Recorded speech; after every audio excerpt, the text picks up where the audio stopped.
Imagine you are sitting beside a fire. Someone places a strange liquid in front of you. It smells sweet, sharp, almost rotten. You take a small sip. At first it tastes like fruit that has been left too long. Then something feels different. Your body warms. Your head becomes slightly lighter.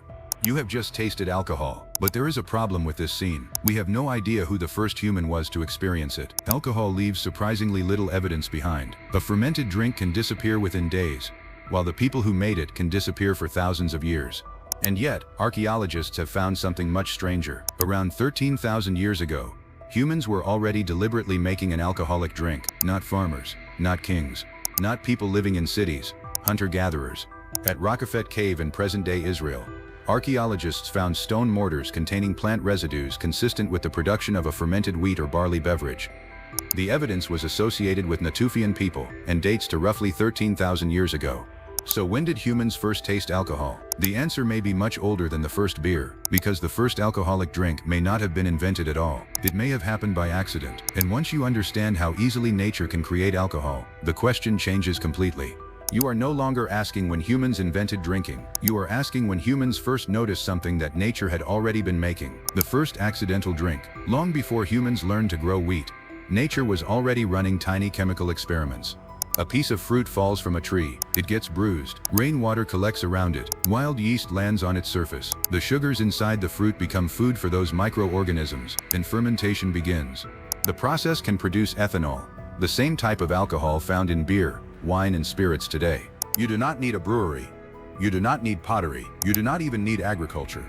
You need sugar, microorganisms, moisture, and time. That combination existed millions of years before humans. Primates themselves evolved in environments filled with naturally fermenting fruit.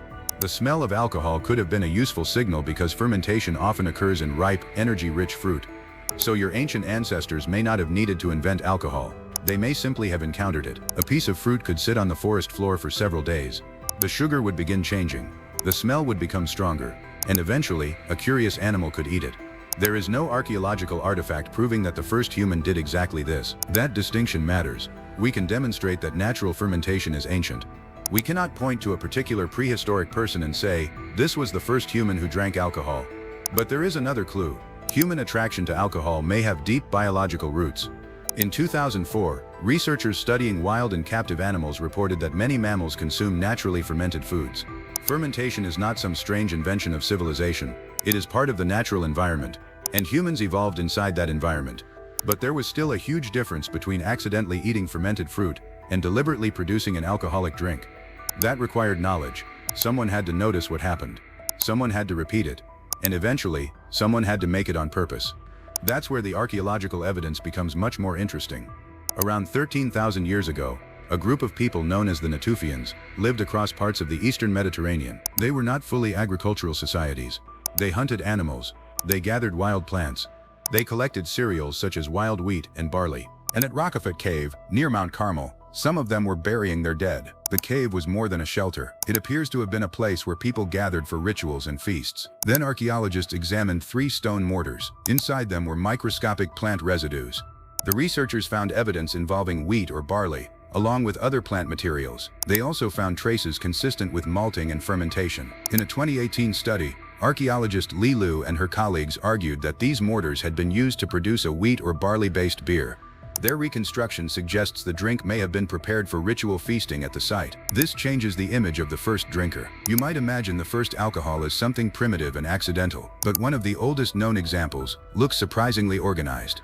People were processing plants, they were using stone equipment, they were storing materials, and they may have been intentionally fermenting them into an alcoholic beverage. Most importantly, this happened before fully developed agriculture. The Natufians were living thousands of years before the large agricultural societies that would later dominate the Near East. The evidence even predates the widespread appearance of domesticated cereals in the region by several millennia. So alcohol may not have appeared because humans became farmers. It may have appeared while humans were still hunters and gatherers. But there is an important problem. The Raqefet evidence is strong, but it does not prove that this was the first alcoholic drink ever consumed by humans. It is simply the oldest evidence we currently have for this particular kind of deliberate cereal-based brewing, and that leaves thousands of years completely invisible, because the first drink may have disappeared without leaving a single recognizable trace. Except there was another possibility. Maybe humans had already been drinking alcohol for generations before anyone learned how to make beer, and if that is true, the story of alcohol begins somewhere much deeper in human history. The Raqefet Cave discovery gives you a date, but it does not give you the beginning. If humans were already eating naturally fermented fruit, alcohol could have entered your ancestors' lives long before anyone built a mortar for brewing. And there is one animal that gives you a strange glimpse into that possibility. In 2008, researchers studied the behavior of black and white colobus monkeys in Uganda. These monkeys were observed consuming fermented palm sap. The sap could contain measurable amounts of ethanol. The monkeys were not manufacturing alcohol. They were finding it. That distinction is important, because humans inherited many of the same biological systems that allow other primates to detect and process ethanol. Your liver contains an enzyme called alcohol dehydrogenase. It helps break ethanol down, and humans are not the only primates with it. The ability to metabolize alcohol is ancient, but something happened in our evolutionary past that made this especially interesting. Around 10 million years ago, the common ancestor of humans and African apes appears to have acquired a genetic change affecting the enzyme ADH4, making it much better at breaking down ethanol. Researchers led by Matthew Kerrigan reported this finding in 2015 after comparing alcohol metabolizing genes across 28 mammal species. Their conclusion was provocative. The ancestor of humans, chimpanzees, gorillas, and other African apes may have adapted to consuming fallen fruit that had begun fermenting on the forest floor. Not because that ancestor wanted to get drunk, because fermented fruit could still be food. And in some environments, it may have been useful food. This idea is known as the drunken monkey hypothesis, but the name can be misleading. The researchers were not arguing that our ancestors regularly became intoxicated. They were proposing something much simpler. Natural selection may have favored primates that could safely process the small amounts of ethanol found in fermenting fruit. That means your relationship with alcohol could be much older than human civilization, possibly by millions of years. But here's where it gets stranger, because the alcohol your ancestors encountered in the forest was probably nothing like a modern beer, nature's weak alcohol. Modern beer can contain around 4 to 6% ethanol. Wine is often around 12%. Distilled spirits can reach 40% or more. Natural fermentation is usually much weaker. Wild fruits often contain only small amounts of ethanol, depending on the fruit, yeast, temperature, and stage of fermentation. That matters because a prehistoric human did not need to discover a barrel of wine to encounter alcohol. A handful of overripe fruit could be enough. Imagine walking through a forest hundreds of thousands of years ago. You find fallen fruit. Some pieces are fresh, others have darkened. The skin has split. The smell is stronger. You eat one. There is no glass, no bottle, no brewery, no concept of fermentation. But your senses are already telling you something is different. The fruit is sweeter, sour, stronger, and after eating enough, your brain may begin to feel slightly different. There is no archaeological record of that moment, but biologically, it is completely plausible. And this is where we need to separate three different questions. When did humans first encounter alcohol? When did humans deliberately produce alcohol? And when did humans begin producing it in large quantities? Those are probably three different moments. The first may be millions of years old. The second is at least about 13,000 years old based on current archaeological evidence. The third came much later, and it may have changed human society permanently. The first cities, around 9,000 years ago, humans in the Near East were beginning to live in larger permanent settlements. One of the most famous was Göbekli Tepe, in modern southeastern Turkey. The site dates to roughly 9,600 BCE. It contains enormous stone pillars, monumental architecture, and evidence of large gatherings. But the relationship between Göbekli Tepe and alcohol is more complicated than popular stories often suggest.